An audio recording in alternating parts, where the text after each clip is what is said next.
School پڑھے ہیں، school کی کتابوں میں آپ کو پتہ ہے مطالعہ پاکستان پڑھایا جاتا ہے، مطالعہ پاکستان پڑھایا جاتا ہے، تو مطالعہ پاکستان کے اندر وہ چیزیں جو افسوس کے ساتھ کہنی پڑتی ہیں، جنہوں نے اس ملک کی سالمیت اور ملک کی بنیادوں کے لیے اپنا خون پیش کیا، اپنی محنتیں پیش کیں، آج ان افراد سے اتنی بے وفائی کی گئی کہ اس قوم کو بتایا ہی نہیں گیا کہ اس ملک کے اصل بانی کون ہے، اس ملک کے ساتھ وفا کن لوگوں نے کی، کن لوگوں نے اپنی جانوں تک کے نذرانے پیش کر کے اپنی ہمتیں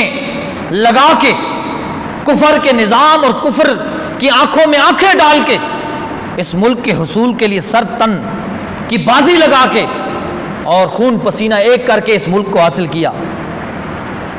اس کا ذکر تک نہیں کتابوں میں کہیں پر، تاریخ کے ساتھ اتنا بڑی دھوکہ کیا گیا۔ حالانکہ مورخ جو ہوتا ہے تاریخ لکھنے والا، اس کو بڑا انصاف کا کام دامن پکڑنا پڑتا ہے، اس کو کسی مذہب قومیت کی طرف نہیں جانا پڑتا، اس کا کام ہوتا ہے جو واقعہ جیسے ہوا اس کو لوگوں تک پہنچا دے۔ مثلا آج ایک واقعہ رونما ہوا ہے یہاں پر،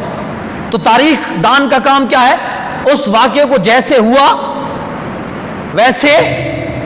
تاکہ اگلی نسل جو آئے تو اس کو پتہ چلے کہ فلاں موقع پہ یہ کام ہوا تھا، اس وجہ سے ہوا تھا۔ تاریخ پچھلوں کے بارے میں ہمیں سمجھاتی ہے، لیکن افسوس اب تاریخ دان بھی ایسے آ گئے کہ جنہوں نے تاریخ کے ساتھ تاریخ کا خون کیا، تاریخ کے ساتھ ظلم کیا، کئیوں نے اپنے نظریات کو، کئیوں نے اپنے مفادات کو، اور کئیوں نے اپنے مسالک کو مد نظر رکھتے ہوئے ہر دوسرے فریق کے ساتھ تاریخ میں زیادتی کرنے کی کوشش کی۔ لیکن ایک انگلش کا بڑا مشہور مورخین کا مقولہ ہے کہ history can not be restored but can be change. History جو ہوتی ہے نا، اس کو تبدیل تو کیا جا سکتا ہے، یعنی کوئی اپنی رد و بدل کر سکتا ہے، لیکن اس کو مسخ نہیں کیا جا سکتا۔ تاریخ اپنے نشانات چھوڑ جاتی ہے، اس کو جتنا بھی بدلو کوئی بدلتا رہے، وہ بدل تو سکتا ہے لیکن تاریخ کا نام و نشان مٹا، تاریخ اپنے انمٹ نقوش چھوڑ جاتی ہے جو کہیں نہ کہیں پہ ظاہر ہو جاتے ہیں۔ اس کی میں ایک عرض کر رہا ہوں، پاکستان مارز وجود میں آیا تو اس کی تاریخ کا بھی لوگوں نے قتل کیا۔ آج ہماری سکول کی کتابوں میں تاریخ کا قتل ہوا ہے، حقیقی تاریخ نہیں بتائی گئی۔ اس کی چند وجہ تھی جو میں بتا چکا ہوں۔ کچھ لوگوں نے مسلکی نفرت کی بنیاد پر حقائق کو چھپایا، کیونکہ ہمارے مسلک کے لوگ مورخین میں بہت کم نکلے، ان کی تو کچھ اس مسلک کے لوگ تھے تو انہوں نے تاریخ لکھی تو چھپا ڈالا، حالانکہ ان مسالک کے تمام لوگ مخالف تھے پاکستان کے وجود کے۔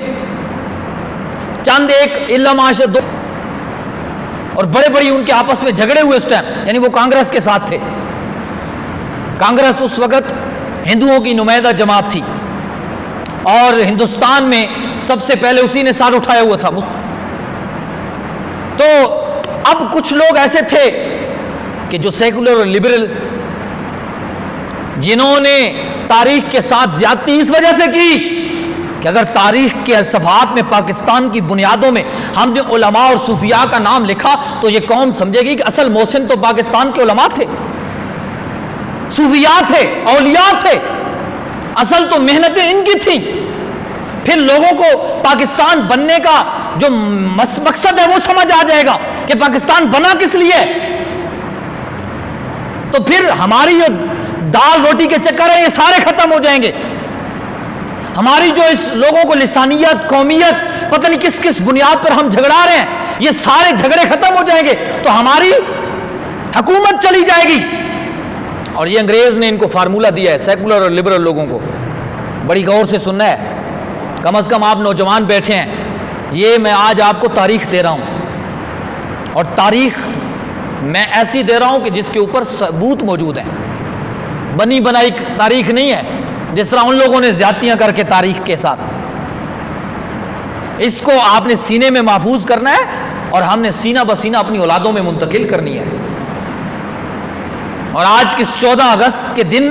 ہمیں اس بات کو تاکہ معلوم ہو جائے کہ جس سرزمین پر ہم بیٹھے ہیں، جس پاک سرزمین کے ساتھ ہم نے اپنا خون کا رشتہ قائم کیا ہوا ہے، اس پاک سرزمین کے وجود کا مقصد کیا تھا، یہ ہمیں پتہ چلے، اور اس کو بنانے والے کون تھے. آج تو ہمارے سامنے صرف قائد اعظم محمد علی جناح رحمۃ اللہ تعالی کا نام ہے، اس میں کوئی شک نہیں کہ ان کی اس میں انتھک محنت شامل ہے، انتہا درجے کی محنت شامل ہے. لیکن افسوس کے ساتھ کہنا پڑتا ہے کہ قائد اعظم محمد علی جناح کو جن لوگوں نے سپورٹ مین سہارا دیا تھا کہ ان کے بغیر قائد اعظم کا وجود ہی نہیں تھا، ان کے بغیر قائد اعظم جیت ہی نہیں سکتے تھے، جو تاریخ ہمیں سمجھا رہی ہے، ان کا کہیں ذکر ہی نہیں ملتا. تو سیکولر اور لبرل لوگوں کو انگریزوں نے ایک سبق پڑھایا، ڈیوائڈ اینڈ رول. یہ 2 لفظ انہیں 3 لفظ دیے ہیں، 3 ورڈ دیے ہیں، ڈیوائڈ اینڈ رول، تقسیم کرو اور حکومت کرو.